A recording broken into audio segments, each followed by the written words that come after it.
Episode 192, Notes from the Field. This is the World Organic News, the week ending 4th of November 2019. John Moore reporting. Decarbonise the air, recarbonise the soil. We have hit the turning point of the growing year here in Highclere, Tasmania. The 1st of November is, allegedly, the date when frosts are over. We will see. I had to scrape ice off the windscreen last week. Not a killing frost, but a frost nonetheless. The pears have lost their petals, and the fruits are taking shape. The raspberries are about to flower, and the apples from early through to late varieties are in the process of blooming. In orchards I've managed previously, the buzzing of honeybees has been almost overwhelming. I have spotted no such activity this year, and to be fair, we're still a month away from our 1 year anniversary on the property, so this level of bee activity may well be normal. That the pears are developing suggests I may be worrying about something I shouldn't. On the animal front, one of the geese wandered back from the nest with 7 goslings.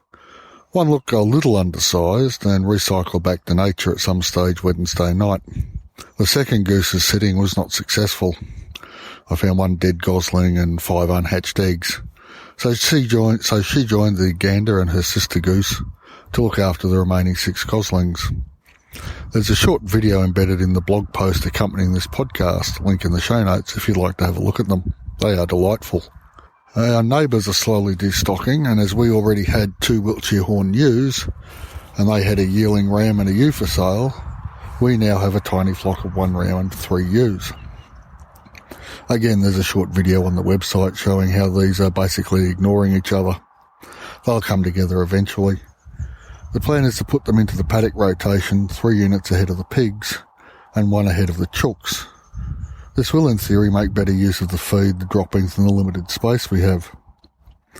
The Wiltshires are much cheaper than the dairy ewes we eventually plan to have as part of the system. A home dairy production of some sort is almost critical for a small holding. We've decided to go with sheep because the only dairy cow breed we could sustain without buying excessive amounts of feed would be a Dexter. A single cow is more difficult to get mated than sheep are, especially a Dexter, which would require a Dexter bull.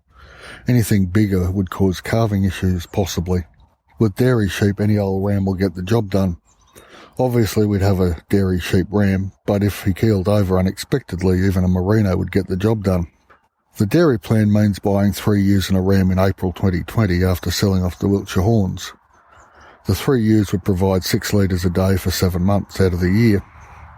Sheep's milk is much stronger than cows, and that 6 litres of sheep's milk will make a kilo of cheese, whereas 10 litres of cow's milk is needed for the same kilo. The other advantage sheep's milk has over cows and goats is that it doesn't separate when frozen and then thawed. Now, if we hit a dry spell or even a drought, we can dry off 1 or 2 of the ewes and still have sufficient milk for the household. With the 6 litres a day when they're in full production, we'll be separating cream and sending the skim milk to the pigs. In a drought, we'd dry off to the 1 mentioned above and put the pigs in the freezer. To my way of thinking, this setup is more flexible than putting all our eggs into the 1 cow basket. Mind you, that has advantages too, but I think the flexibility wins out in a period of flux. To add another dimension, almost literally, the individual grazing units, of which we have 18, will have their borders planted to fruit tree hedgerows of a sort. This will provide another form of feed and food. As I mentioned back in episode 184, link in the show notes, the feed under the tree line running across the middle of our long rectangular block has much more feed in the shaded areas than in the open paddock. Now, taking that principle to its logical conclusion, would have the entire surface covered with trees, and I'm going 1 step short of that and having roughly 10 by 20 metre fields with hedges. That's about 35 by 70 feet in the old money. We'll use a succession of apples from early to late, pears and quinces as the fruit component, and intersperse these with hazelnuts and the occasional acacia to fix some nitrogen. That's the plan and the steps we've taken so far. Everything, of course, is subject to change. No plan survives contact with the enemy. I've just recently heard a podcast about urban vineyards, so the idea of adding a few grapes around the house paddock is starting to fester in the back of my mind too. Layers and layers of feed-producing plants and animal, all adding to the complexity of the system we are building. I like to add things slowly and in small numbers just to see their effect and ensure we don't create more problems than we are attempting to solve. The process is quite intellectually fulfilling, a good and useful way to both exercise the mind and create a physical environment that's pleasant to the eye. Win-win. And on that note, I'll pull the pin on this episode.